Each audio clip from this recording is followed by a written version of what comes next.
Welcome to green honey Kannada vlogs. ಇವತ್ತು Wednesday. ಇವತ್ತೊಂದು function ಇದೆ, ಅದಕ್ಕೋಸ್ಕರ ಬೇಗನೆ ಎದ್ದು ತಿಂಡಿ ಪ್ರಿಪೇರ್ ಮಾಡಿ ಮಕ್ಳುಗಳಿಗೆ ಸ್ಕೂಲ್ಗೆ ರೆಡಿ ಮಾಡ್ತಾ ಇದ್ದೀನಿ. ಅವ್ರ ಲಂಚ್ ಬಾಕ್ಸ್ ಎಲ್ಲ ರೆಡಿ ಮಾಡ್ತಾ ಇದ್ದೀನಿ. ಚಪಾತಿ ಮತ್ತು ಪಾಲಕ್ ಗ್ರೇವಿ ಮಾಡಿದ್ದೀನಿ. ಫಸ್ಟು ಅವ್ರ ಸ್ಕೂಲಿಗೆ ಕಳಿಸಿದ್ಮೇಲೆ ನಮ್ಮೆಲ್ಲ ಕೆಲಸಗಳು ಸ್ಟಾರ್ಟ್ ಆಗೋದು. ಅದಕ್ಕೆ ಫಸ್ಟ್ ಅವ್ರ ಲಂಚ್ ಬಾಕ್ಸ್ ಎಲ್ಲ ಪ್ರಿಪೇರ್ ಮಾಡ್ತಿದ್ದೀನಿ. ಆಲ್ರೆಡಿ ಅವ್ರಿಗೆ ಹಾಕ್ಕೊಟ್ಟಿದ್ದೀನಿ, ತಿಂತಾ ಇದ್ದಾರೆ ಅವರು. ಅದಾದ ತಕ್ಷಣ ಒಂದು ಸ್ವಲ್ಪ ಸ್ನ್ಯಾಕ್ಸ್ಗೆ ಆ್ಯಪಲ್ ಇತ್ತು, ಅದನ್ನೇ ಕಟ್ ಮಾಡಿ ಹಾಕಿದ್ದೀನಿ. ಲಂಚ್ ಬಗ್ಗೆ ಹಾಕ್ತಾಯಿದ್ದೀನಿ. ಪ್ರತಿ ದಿನದಲ್ಲೂ ಅಷ್ಟೇ, ಈ ಬೆಳಿಗ್ಗೆ 1 ಅವರ್ 1.5 ಅವರ್ ತುಂಬ ಬ್ಯುಸಿ ಇರುತ್ತೆ. ಸ್ಕೂಲಿಗೆ ಕಳ್ಸೋ ತನಕನೂ ಬ್ಯುಸಿನೇ. ಅಷ್ಟರಲ್ಲಿ ಅಣ್ಣ ಅಕ್ಕನೂ ಕೂಡ ಫಂಕ್ಷನ್ಗೆ ಹೊರಡೋಕ್ಕೆ ಅಲ್ಲಿಂದನೇ ಬೇಗನೆ ರೆಡಿಯಾಗಿ ಬಂದಿದ್ದರು. ಇಲ್ಲೇ ತಿಂಡಿಗೆ ಬರ್ತೀವಿ ಅಂತ ಹೇಳಿದರು. ನನ್ನ ಮಗ ಆಲ್ರೆಡಿ ರೆಡಿಯಾಗಿ ನಾನು ಹೊರಡ್ತಾ ಇದ್ದೀನಿ ಅಂತ ಹೇಳ್ತಾ ಇದ್ದ. ಆಮೇಲೆ ಅಕ್ಕ ಅಣ್ಣ ಇಬ್ಬರೂ ಕೂಡ ಆ ಕಡೆ ರೋಡ್ ಕ್ರಾಸ್ ಮಾಡಿಸಿ, ನಮ್ಮ ಮನೆ ಮುಂದೆನೇ ಬರುತ್ತೆ ಸ್ಕೂಲ್ ಬಸ್ಸು, ಅದಕ್ಕೆ ಕ್ರಾಸ್ ಮಾಡಿಸಿ ಅವ್ರನ್ನ ಕಳಿಸ್ಬಿಟ್ಟು ಬರ್ತೀವಿ ಅಂತ ಹೊರಟ್ರು. ಅಜ್ಜಿ ತಾತ ಇದ್ದರೆ ಅವ್ರದ್ದೇ ಕೆಲಸ. ನಮ್ಮ ಅತ್ತೆ ಮಾವ ಬಂದರು ಅವರೇ ಹೋಗೋದು. ಅಪ್ಪ ಅಮ್ಮ ಬಂದರೂ ಕೂಡ ಅವರು ಹೋಗಿ ಅವ್ರನ್ನ ಬಸ್ಗೆ ಹತ್ತಿಸಿ ಅವ್ರಿಗೆ ಬಾಯಿ ಮಾಡಿ ಹುಷಾರು ಅಂತ ಹೇಳಿ ಬರೋದು. ಅದು ಕಾಮನಾಗಿ ಅವ್ರ ಕೆಲಸ ಆಗೋಗಿರುತ್ತೆ. ಅವತ್ತಿಗೆ ನಮಗೊಂದು ಸ್ವಲ್ಪ ಫ್ರೀ ಇರುತ್ತೆ, ನಾವು ಅಲ್ಲೇ ಇರಬೇಕಾದ ಅವಶ್ಯಕತೆ ಇರೋಲ್ಲ. ಅವ್ರು ಕಳಿಸಿ ಒಳಗಡೆ ಬಂದ ತಕ್ಷಣ ಇನ್ನು ಅಕ್ಕ ಅಣ್ಣಂಗೂ ಕೂಡ ತಿಂಡಿ ಪ್ರಿಪೇರ್ ಮಾಡಿ ಅವ್ರಿಗೂ ಹಾಕ್ಕೊಟ್ಟೆ. ಅದಾದಮೇಲೆ ದೊರೆಯವರು ಕೂಡ ರೆಡಿಯಾಗಿದ್ದರು. ಅವ್ರು ಚೆನ್ನಾಗಿದೆ ಅಂತ ಹೇಳ್ತಾಯಿದ್ರು, ಚಪಾತಿ ಮತ್ತು ಗ್ರೇವಿ. ಅದಷ್ಟು ಮಾಡಿ ಎಲ್ಲ ಕೆಲಸ ಮುಗಿಸಿ ನಾನು ಕೂಡ ಬೇಗ ಬೇಗ ರೆಡಿಯಾದೆ. ಇನ್ನು ನಾಮಕರಣಕ್ಕೆ ಹೋಗಬೇಕಿತ್ತು, ಯಾರ್ದು ಅಂತ ಹೇಳ್ತೀನಿ. ದೊರೆಯವರು ತಿಂಡಿ ಮುಗಿಸಿ ಅದಾದ ತಕ್ಷಣ ಬ್ಯಾಂಕಲ್ಲಿ ಸ್ವಲ್ಪ ಕೆಲಸ ಇದೆ, ಅದು ಮುಗಿಸ್ಕೊಂಡು ಬರ್ತೀನಿ ಅಂತ ಹೋಗಿದ್ದು. ಅರ್ಧ ಗಂಟೆ ಆದಮೇಲೆ ಬಂದರು. ಅಲ್ಲಿ ತನಕ ನಾನು ತಿಂಡಿ ತಿಂದ್ಕೊಂಡು ರೆಡಿಯಾಗಿದ್ದೆ. ಅದಾದ ತಕ್ಷಣ ಹೊರಟ್ವಿ. ನಾನು, ಅಪ್ಪ, ಅಮ್ಮ ಮತ್ತು ದೊರೆಯವರು 4 ಜನ ಕೂಡ ಫಂಕ್ಷನ್ಗೆ ಹೊರಟ್ವಿ. ನಾನು ಆಗಲೇ ಹೇಳ್ದಂಗೆ ನಾವು ನಾಮಕರಣ ಇದೆ ಅಂತ ಹೋಗ್ತಾಯಿದ್ದೀವಿ.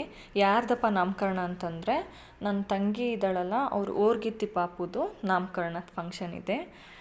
ನಾವು ನಮ್ಮ ಅಪ್ಪ ಅಮ್ಮಂಗೆ 4 ಜನ ಹೆಣ್ಮಕ್ಳು. ನನಗೆ 2 ಅಕ್ಕಂದ್ರಿದ್ದಾರೆ ಮತ್ತು ಒಬ್ಬಳು ತಂಗಿ, ನಾನು 3ನೇ ಮಗಳು. ನಾವು ಹೊರಡಬೇಕಾದ್ರೆ ಆಲ್ಮೋಸ್ಟ್ ಮೋಡ ಇತ್ತು, ಬಿಸಿಲೇ ಇರಲಿಲ್ಲ. ಎಲ್ಲಿ ಮಳೆ ಬರುತ್ತೇನೋ ಅಂತ ಅನ್ಕೋತಾ ಇದ್ದೆ, ಆದರೆ ಮಳೆ ಏನು ಬರಲಿಲ್ಲ. ಅದ್ರ ಜೊತೆಗೆ ಟ್ರಾಫಿಕ್ ಕೂಡ ಇತ್ತು. ಈ ರೋಡಲ್ಲಿ ಹೋಗ್ಬೇಕಾದ್ರೆ ನಾವು ಸ್ಕೂಲ್ ಡೇಸಲ್ಲಿ ಮತ್ತು ಕಾಲೇಜ್ ಡೇಸಲ್ಲಿ ಇಲ್ಲೇ ಓಡಾಡ್ತಿದ್ವಲ್ವ ಅನ್ನೋದೊಂದು ನೆನಪು ಯಾವಾಗಲೂ ಅನಿಸ್ತಾ ಇರುತ್ತೆ. ಅಂದರೆ ಸ್ಕೂಲ್ ಡೇಸಲ್ಲಿ ಬಸ್ಸಲ್ಲಿ ಓಡಾಡಿದ್ದಿರ್ಬೋದು, ಅಥವಾ ಕಾಲೇಜ್ ಡೇಸಲ್ಲಿ ಅಪ್ಪನ ಜೊತೆ ಹೋಗ್ತಾಯಿದ್ದೆ, ಅದಿರ್ಬೋದು, ಅದೇ ನೆನಪಾಗುತ್ತೆ. ಅಷ್ಟರಲ್ಲಿ ನಮ್ಮ ಮೈಸೂರು ಪ್ಯಾಲೇಸ್ ಅಂತಂದರೆ ನಂಗೆ ದಸರಾ ಹಬ್ಬನೇ ನೆನಪಾಗೋದು. ದಸರಾ ಹಬ್ಬದಲ್ಲಿ ಮೈಸೂರಿಗೆಲ್ಲ ಲೈಟಿಂಗ್ಸಲ್ಲಿ ಯಾವ ರೀತಿ ಅಲಂಕಾರ ಮಾಡಿರ್ತಾರಲ್ವ, ತುಂಬ ಚೆನ್ನಾಗಿರುತ್ತಲ್ವ. ಅದರಲ್ಲೂ ನಾನು ಮೈಸೂರೊಳಗಿರೋದ್ರಿಂದ ಇದೆಲ್ಲ ನಮ್ಮೂರಲ್ಲಿ ಮಾಡ್ತಾ ಇರೋದಲ್ವ ಅನ್ನೋದು ತುಂಬ ಖುಷಿ. ಇವರು ನಾಮಕರಣನ ಹೋಟೆಲಲ್ಲಿ ಇಟ್ಟಿದ್ದಾರೆ. ನಾವು ಕೂಡ ಹೋಟೆಲ್ನ ರೀಚ್ ಆದ್ವಿ. ಆದರೆ ಇಲ್ಲಿ ಪಾರ್ಕಿಂಗ್ ಇರಲಿಲ್ಲ ಅಂತ ಬ್ಯಾಕ್ ಸೈಡಲ್ಲಿ ಪಾರ್ಕ್ ಮಾಡಿ ಬನ್ನಿ ಅಂತ ಹೇಳಿದ್ರು ಅಲ್ಲಿ. ಅದಕ್ಕೆ ನಾವು ಮುಂದೆ ಟರ್ನ್ ಮಾಡಿ ಅದಾದಮೇಲೆ ನಾವು ಅಲ್ಲಿ ಪಾರ್ಕ್ ಮಾಡಿ ಆಮೇಲೆ ಹೊರಡೋಣ ಅಂತ ಹೋಗ್ತಾಯಿದ್ದೀವಿ. ನನಗೆ ನಮ್ಮ ಮಕ್ಕಳು ನಾಮಕರಣ ಮಾಡಿದ್ದ ದಿನಗಳೇ ನೆನಪಾಗುತ್ತೆ. ಯಾವುದೇ ಆದರೂ ಅಷ್ಟೇ, ಯಾವುದಾದ್ರೂ ಒಂದು ಫಂಕ್ಷನ್ಗೆ ಹೋದಾಗ ನಾವು ಹೆಂಗಿದ್ವಿ ಆ ದಿನ, ಅಥವಾ ನಮ್ಮ ಮೆಮೊರೀಸ್ಗಳೇ ನೆನಪಾಗುತ್ತಲ್ವ, ಚೆನ್ನಾಗಿರುತ್ತಲ್ವ ಅದು. ಹೋಟೆಲ್ ರೀಚ್ ಆದ್ವಿ, ಒಳಗೆ ಹೋಗ್ತಾಯಿದ್ದೀವಿ. ಫಂಕ್ಷನ್ ಸ್ಟಾರ್ಟ್ ಆಗಿದೆಯಾ ಇಲ್ವಾ ಗೊತ್ತಿಲ್ಲ, ನೋಡೋಣ ಯಾರ್ಯಾರು ಬಂದಿದ್ದಾರೆ ಅಂತ. ಅಷ್ಟರಲ್ಲಿ ಆಲ್ರೆಡಿ ಫಂಕ್ಷನ್ ಸ್ಟಾರ್ಟ್ ಆಗಿತ್ತು. ಇದು ನಮ್ಮ ಮೊದಲನೇ ಅಕ್ಕ, ಮತ್ತು ಅವಳ ಪಕ್ಕ ಇರೋದು ನನ್ನ ತಂಗಿ ಮಗಳು. ಇವ್ರ ಮನೇಲೇ ಫಂಕ್ಷನ್ ಇರೋದು. ಇವಳು ನನ್ನ ತಂಗಿ ಮಗಳು ರಿಧಿ ಅಂತ. ಇವಳು ನಮ್ಮ ಅನ್ವಿಕ್ಕಿಂತ 1 ವರ್ಷ ಚಿಕ್ಕವಳು. ಮೇಲ್ಗಡೆ 2ಅಲ್ಲೂ ಕೂಡ ಒಟ್ಟಿಗೆ ಬಿದ್ದೋಗಿತ್ತು, ಕ್ಯೂಟಾಗಿ ಕಾಣಿಸ್ತಿದ್ದಾಳಲ್ವ. ಅಷ್ಟರಲ್ಲಿ ನಮ್ಮ 2ನೇ ಅಕ್ಕನೂ ಕೂಡ ಫಂಕ್ಷನಿಗೆ ಬಂದಳು. ಇವಳು ನಮ್ಮ 2ನೇ ಅಕ್ಕ, ಇವಳು ಮೊದಲನೇ ಅಕ್ಕ, ಮತ್ತು ಇವಳು ನನ್ನ ತಂಗಿ. ನಾವು 4 ಜನ ಅಕ್ಕ ತಂಗಿಯರು. ಆಲ್ರೆಡಿ ಪೂಜೆ ಎಲ್ಲ ಮುಗ್ದಿತ್ತು. ಈಗ ಪಾಪುನ ತೊಟ್ಲಿಗೆ ಹಾಕೋ ಶಾಸ್ತ್ರ ನಡೀತಾ ಇತ್ತು. ಇದೆಲ್ಲ ನೋಡ್ತಿದ್ರೆ ನಾನು ನಮ್ಮ ಮಕ್ಳುಗಳಿಗೆ ನಾಮಕರಣ ಮಾಡಿದ ರೀತಿಯೇ ನೆನಪಾಗ್ತಾಯಿತ್ತು. ಜೊತೆಗೆ ಅನ್ವಿಕ್ ಕೂಡ ಮಿಸ್ ಮಾಡ್ಕೋತಾ ಇದ್ದೀನಿ ಅಂತ ಅನಿಸ್ತಿತ್ತು. ಯಾಕೆಂದರೆ ಅವ್ನು ಕೂಡ ಫಂಕ್ಷನಿಗೆ ಬಂದಿದ್ದರೆ ತುಂಬ ಎಂಜಾಯ್ ಮಾಡ್ತಿದ್ದ, ರಿಧಿ ಜೊತೆ ಆಟ ಆಡ್ತಿದ್ದ, ಮತ್ತು ಹೊಸ ಫ್ರೆಂಡ್ಸ್ಗಳು ಮಾಡಿಕೊಂಡು 1-2-3 ರೌಂಡ್ ಆಡ್ಕೊಂಡು ಬರ್ತಿದ್ದ. ಆದರೆ ಗ್ರೀಷ್ಮಗೆ ಈ ಥರ ಫಂಕ್ಷನ್ಸ್ಗಳಾಗಲಿ ಮದುವೆ ಆಗಲಿ ಅದೆಲ್ಲ ಇಷ್ಟ ಆಗಲ್ಲ. ಒಂದೇ ಕಡೆ ಕೂತಿರ್ಬೇಕಮ್ಮ, ಬೋರ್ ಅಂತ ಹೇಳ್ತಾ ಇರ್ತಾಳೆ. ಅಷ್ಟರಲ್ಲಿ ಪಾಪುಗೆ ತೊಟ್ಲು ಶಾಸ್ತ್ರ ಎಲ್ಲ ಮುಗ್ದಿತ್ತು. ಜೊತೆಗೆ ತ್ವಿಷಾ ಅಂತ ಪಾಪುದು ನೇಮ್ನ ರಿವೀಲ್ ಕೂಡ ಮಾಡಿದ್ರು. ನಾವು ಕೂಡ ಫೋಟೋಸ್ ಎಲ್ಲ ತೆಗೆಸ್ಕೊಂಡು ಗಿಫ್ಟ್ ಎಲ್ಲ ಕೊಟ್ಟು ಅದಾದ ತಕ್ಷಣ ಊಟದ ಕಡೆ ಹೊರಡೋಣ ಅಂತ ಹೊರಟ್ವಿ. ಯಾಕೆಂದರೆ ಮಕ್ಕಳನ್ನ ನಾವೆಲ್ಲರೂ ಸ್ಕೂಲಿಗೆ ಕಳಿಸಿ ಬಂದಿರೋದ್ರಿಂದ ಮಕ್ಕಳು ವಾಪಸ್ ಬರೋ ಅಷ್ಟರಲ್ಲಿ ವಾಪಸ್ ಫಂಕ್ಷನ್ ಮುಗಿಸಿ ಹೋಗ್ಬೇಕಿತ್ತು. ಅದಕ್ಕೆ ಎಲ್ಲರೂ ಕೂತಿದ್ದೀವಿ ಊಟದ ಹತ್ರ. ದೊರೆಯವರು ಆ ಸೈಡ್ ಕೂತಿದ್ದಾರೆ. ನಾವೆಲ್ಲರೂ ಒಟ್ಟಿಗೆ ಸೇರಿದ್ರೆ ಮಾತಂತೂ ಸ್ಟಾಪ್ ಆಗಲ್ಲ. ಅದೇ ಹೇಳ್ತಾ ಇರ್ತಾರೆ, ಇವಾಗ ತಾನೇ ಮಾತಾಡಿರ್ತೀರ, ತಿರ್ಗಾ ಮನೆಗೆ ಹೋಗಿ ತಿರ್ಗಾ ಫೋನ್ ಮಾಡಿದ್ರೆ ಅವಾಗಲೂ 1 ಅವರ್ ಮಾತಾಡ್ತಾನೆ ಇರ್ತೀರಲ್ಲ, ಎಷ್ಟು ಮಾತಾಡ್ತೀರಾ ಅಂತ ಹೇಳ್ತಾಯಿದ್ರು. ಅದಾಗೆ ಅಲ್ವಾ, ಅಕ್ಕ ತಂಗಿರು ಇದ್ದವ್ರಿಗೆ ಗೊತ್ತು ಅದು ಎಷ್ಟು ಮಾತಾಡಿದ್ರು ಮಾತು ಮುಗಿಯಲ್ಲ ಅಂತ. ಇವರು ನಮ್ಮ 2ನೇ ಬಾವಾಜಿ. 1ನೇ ಬಾವಾಜಿ ಬಂದಿಲ್ಲ. ನಾವೆಲ್ಲರೂ ಊಟ ಮುಗಿಸ್ಕೊಂಡು ಮತ್ತೆ ಫಂಕ್ಷನ್ ಹಾಲ್ ಹತ್ರ ಬಂದು ಎಲ್ರಿಗೂ ಹೇಳ್ಬಿಟ್ಟು ಹೊರಡೋಣ ಅಂತ ಹೊರಟ್ವಿ. ನನ್ನ 1ನೇ ಅಕ್ಕ 2ನೇ ಅಕ್ಕ ಎಲ್ಲರೂ ಕೂಡ ನಮ್ಮ ಜೊತೆನೇ ಬಂದರು. ಅಲ್ಲಿಂದ ಬಾವಾಜಿ ಪಿಕಪ್ ಮಾಡಿಕೊಂಡ್ರು ನೆಕ್ಸ್ಟ್ ಅವ್ರ ಮನೆಗೆ ಹೋಗ್ಬೇಕಾದ್ರೆ. ಆದರೆ ಅಕ್ಕ ಅಣ್ಣ ನಮ್ಮ ಮನೆ ಹತ್ರ ಸ್ಕೂಟರ್ ಹಾಕಿದ್ರಲ್ವ, ಅದರಿಂದ ನಮ್ಮ ಜೊತೆನೇ ಬಂದರು. ಅದಾದಮೇಲೆ ಅಕ್ಕ ಅಣ್ಣನೂ ಕೂಡ ಇನ್ನು ಸಂಜೆ ಆಗ್ತು ಹೊರಡ್ತೀನಿ ಮನೆಗೆ ಹೋಗ್ತೀವಿ ಅಂತ ಅವರು ಕೂಡ ಹೊರಟರು. ಇನ್ನು ಸಂಜೆ ಆಯಿತು. ಅದರಿಂದ ಮಕ್ಕಳು ಕೂಡ ಸ್ಕೂಲಿಂದ ಬಂದರು. ಅವ್ರಿಗೆ ಸ್ವಲ್ಪ ಸ್ನ್ಯಾಕ್ಸ್ ಕೊಟ್ಟಿದ್ದೆ, ಅವ್ರು ತಿಂದ್ಕೊಂಡು ಹೋಮ್ವರ್ಕ್ ಮಾಡೋಣ ಅಂತ ಹೋಗಿದ್ದಾರೆ. ಅಷ್ಟರಲ್ಲಿ ನಾನು ಸಂಜೆ ಡಿನ್ನರ್ಗೆ ಏನಾದರೂ ಪ್ರಿಪೇರ್ ಮಾಡಬೇಕಲ್ಲ, ಚಿಕನ್ ಗ್ರೇವಿ ಮತ್ತು ಪಲಾವ್ ಮಾಡೋಣ ಅಂತ ಮಾಡ್ತಾಯಿದ್ದೀನಿ.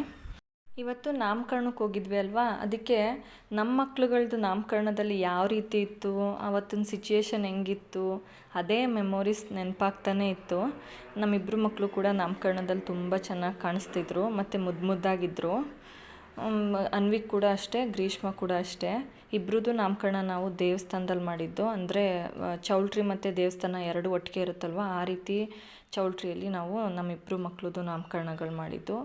ಬೇರೆ ಬೇರೆ ದೇವಸ್ಥಾನ. ಆದರೆ ಒಂದು ವಿಷಯ ಹೇಳ್ಬೇಕು ಅಂದ್ಕೊಂಡೆ, ಯಾರ್ಯಾರಿಗೆ ಇಬ್ಬರು ಮಕ್ಕಳಿರ್ತಾರೆ ಅದರಲ್ಲಿ 1ನೇ ಮಗುನ ನಾವು ಸ್ವಲ್ಪ ಜಾಸ್ತಿ ಪ್ಯಾಂಪರಿಂಗ್ ಮಾಡಿ ಬೆಳೆಸಿರ್ತೀವಿ. ಅಂದರೆ ಒಂದು 4-5 ವರ್ಷ ಅಥವಾ 2nd ಸ್ಟ್ಯಾಂಡರ್ಡ್ ತನಕನೂ ತಿನ್ನಿಸ್ತಾನೆ ಇರ್ತೀವಿ. ಆದರೆ 2ನೇ ಮಗು ಇರುತ್ತಲ್ಲ, ಅದಕ್ಕೆ 1-2 ವರ್ಷ ಆದ ತಕ್ಷಣವೇ ಪ್ಲೇಟ್ಗೆ ಹಾಕಿ ನೀನೇ ತಿನ್ನಬೇಕು ಅಂತ ಅಭ್ಯಾಸ ಮಾಡಿಸ್ತಾ ಬರ್ತೀವಿ.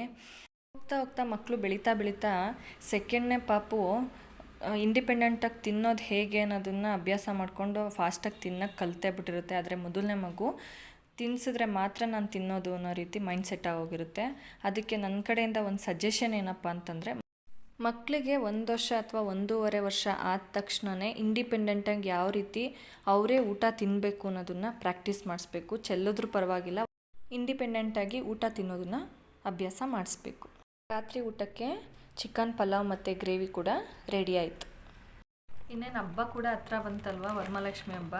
ಅದಕ್ಕೆ ರೆಡಿ ಮಾಡೋದಕ್ಕೆ ಯಾವುದಾದ್ರೂ ಒಂದು ಫ್ಲವರ್ದು ಬುಕ್ ಮಾಡೋಣ ಅಂತ ಮೀಶೋಯಿಂದ ಒಂದು ಪಾರ್ಸಲ್ನ ಬುಕ್ ಮಾಡಿದ್ದೆ. ರಿಸೀವ್ ಆಗಿದೆ. ಯಾವ ರೀತಿ ರಿಸೀವ್ ಆಗಿದೆ ಅಂತ ನೋಡೋಣ. ನಾನು ಮೀಶೋದಲ್ಲಿ 150 ರೂಪೀಸ್ಗೆ ಲೋಟಸ್ದು ವಾಲ್ ಹ್ಯಾಂಗಿಂಗ್ ಥರ 6 ಫ್ಲವರ್ಸ್ನ ಬುಕ್ ಮಾಡಿದ್ದೆ. ಯಾವ ರೀತಿ ಇದೆ ಅಂತ ಚೆಕ್ ಮಾಡೋಣ. ಡ್ಯಾಮೇಜ್ ಆಗಿದೆಯಾ, ಚೆನ್ನಾಗಿ ರಿಸೀವ್ ಆಗಿದೆಯಾ ನೋಡೋಣ. ಫಸ್ಟು ಚೆನ್ನಾಗಿ ಪ್ಯಾಕ್ ಮಾಡಿದರು, ಯಾವುದು ಡ್ಯಾಮೇಜ್ ಆಗಿರಲಿಲ್ಲ. ಕೆಳಗಡೆ ಜುಮ್ಕಾ ಸ್ಟೈಲಲ್ಲಿ ಡಿಸೈನ್ ಮಾಡಿದರು. ಲೋಟಸ್ ಇರೋದ್ರಿಂದ ವರಮಹಾಲಕ್ಷ್ಮಿ ಹಬ್ಬಕ್ಕೆ ಕಮಲ ಅಂತಂದರೆ ಲಕ್ಷ್ಮಿಗೆ ಫೇವ್ರೇಟ್ ಫ್ಲವರ್ ಲೋಟಸ್ ಅಲ್ವಾ, ಅದರಿಂದ ಚೆನ್ನಾಗಿರುತ್ತೆ ಕಾಂಬಿನೇಷನ್ ಅಂತ ಬುಕ್ ಮಾಡಿದ್ದೀನಿ. ಹಬ್ಬಕ್ಕೆ ಬ್ಯಾಕ್ಗ್ರೌಂಡಲ್ಲಿ ಡಿಸೈನ್ ಮಾಡೋಣ ಅಂತ ಆ ಕಾನ್ಸೆಪ್ಟಲ್ಲಿ ಡಿಸೈನ್ ಮಾಡೋಣ ಅಂತ ಬುಕ್ ಮಾಡಿದ್ದೀನಿ. ಇದು 150 ರೂಪೀಸು. 6 ಪೀಸ್ ಇರುತ್ತೆ ಇದರಲ್ಲಿ ಲೋಟಸ್ ಫ್ಲವರ್ಸ್. ಚೆನ್ನಾಗಿದೆ ಅಲ್ವಾ, ಶೈನಿಂಗ್. ಇವತ್ತು ನಾಮಕರಣಕ್ಕೆಲ್ಲ ಹೋಗಿ ಬಂದ್ವಿ ಅಲ್ವಾ, ಅದರಿಂದ ಅಮ್ಮನ ಬಗ್ಗೆ ಒಂದು ಯಾವುದಾದ್ರೂ ಹಾಡು ಹೇಳಬೇಕು ಅಂತ ಅನಿಸ್ತಾ ಇದೆ. ಅದರಿಂದ ಅಮ್ಮನ ಬಗ್ಗೆ ಒಂದು ಹಾಡು ಹೇಳೋದ್ರ ಮೂಲಕ ಇವತ್ತಿನ ವ್ಲಾಗ್ನ ಕಂಪ್ಲೀಟ್ ಮಾಡೋಣ ಅನ್ಕೋತಾ ಇದ್ದೀನಿ. ಅಮ್ಮನ ಸ್ಥಾನನ ಯಾರೂ ಮತ್ತೆ ರೀಪ್ಲೇಸ್ ಮಾಡೋಕ್ಕಾಗಲ್ಲ, ಮತ್ತು ಅಮ್ಮನ ಪ್ರೀತಿನೂ ಅಷ್ಟೇ ಯಾರೂ ಕೂಡ ಕೊಡೋಕ್ಕಾಗಲ್ಲ. 1 ದಿನ 2 ದಿನ ಪ್ರೀತಿಯಿಂದ ಮಾತಾಡ್ಸ್ಬೋದು ಬಿಟ್ಟರೆ ಅಮ್ಮನ ಪ್ರೀತಿ ಅಥವಾ ಅಮ್ಮ ನಮಗೆ ತೋರಿಸೋವಂಥ ಕಾಳಜಿನ ಯಾರೂ ಕೂಡ ತೋರ್ಸೋಕ್ಕೆ ಸಾಧ್ಯನೇ ಇಲ್ಲ. ಅದರಿಂದ ಅಮ್ಮನ ಬಗ್ಗೆ ಒಂದು ಹಾಡು ಹೇಳೋದ್ರ ಮೂಲಕ ಇವತ್ತಿನ ವ್ಲಾಗ್ನ ಕಂಪ್ಲೀಟ್ ಮಾಡೋಣ ಅನ್ಕೋತಿದ್ದೀನಿ. ಸ್ಟಾರ್ಟ್ ಮಾಡೋಣ ಹಾಡು ಇವಾಗ.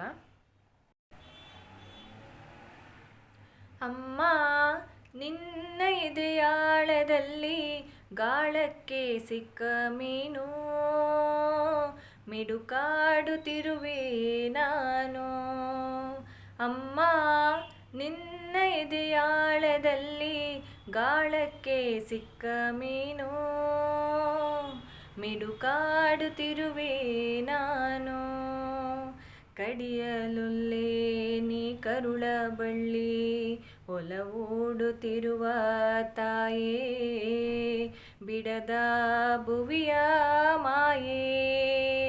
ಅಮ್ಮ ನಿನ್ನ ಎದೆಯಾಳದಲ್ಲಿ ಗಾಳಕ್ಕೆ ಸಿಕ್ಕ ಮೀನು, ಮಿಡುಕಾಡುತ್ತಿರುವೆ ನಾನು.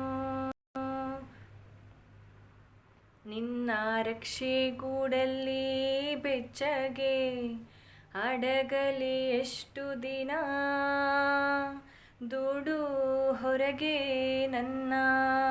ನಿನ್ನ ರಕ್ಷೆ ಗೂಡಲ್ಲಿ ಬೆಚ್ಚಗೆ ಅಡಗಲಿ ಎಷ್ಟು ದಿನ, ದೂಡು ಹೊರಗೆ ನನ್ನ.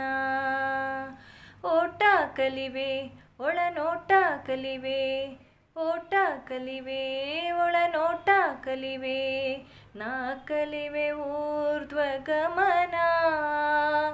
ಓ ಅಗಾಧ ಗಗನ, ಓ ಅಗಾಧ ಗಗನ. ಅಮ್ಮ ನಿನ್ನ ಎದೆಯಾಳದಲ್ಲಿ ಗಾಳಕ್ಕೆ ಸಿಕ್ಕ ಮೀನು, ಮಿಡುಕಾಡುತ್ತಿರುವೆ ನಾನು, ಮಿಡುಕಾಡುತ್ತಿರುವೆ ನಾನು.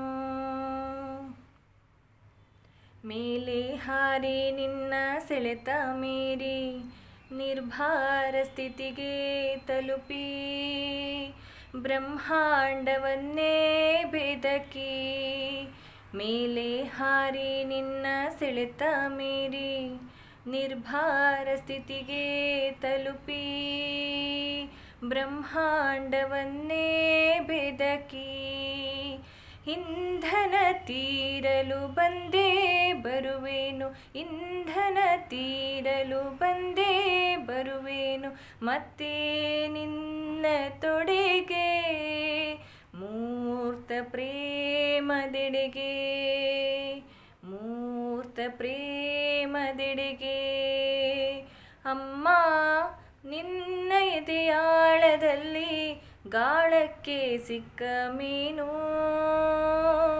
ಮಿಡುಕಾಡುತ್ತಿರುವೆ ನಾನು, ಮಿಡುಕಾಡುತ್ತಿರುವೆ ನಾನು.